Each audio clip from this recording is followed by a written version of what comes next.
Trending at pinag-uusapan sa social media ang aktres na si Francine Diaz at ang Pinoy pop rock band na Orange and Lemons. Kasunod ito ng viral video na nag-walk out ang Orange at Lemons habang nasa entablado si Francine sa isang concert sa San Jose Occidental, Mindoro. Sa mga video clip na kumakalat ngayon sa social media, mapapanood na nasa entablado ang Orange at Lemons na handa na silang mag-perform pero biglang tinawag ng host at pinaakyat sa stage si Francine. Makikita rin sa viral video ang pagkagulat na nasabing banda na nasa likuran lamang ng aktres at mabilis silang nilapitan ng staff at tila nagpapaliwanag habang si Francine ay patuloy ang pagkanta.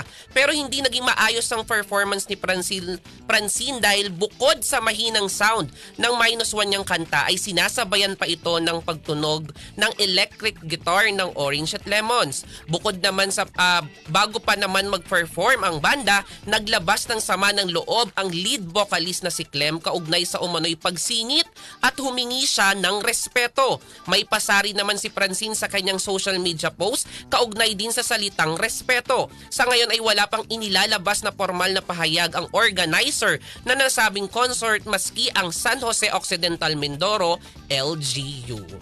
At yan ang entertainment news na nag-iisang Diyosa sa balat ng radyo. Ako si Josayan Tatak RMN. Thank you.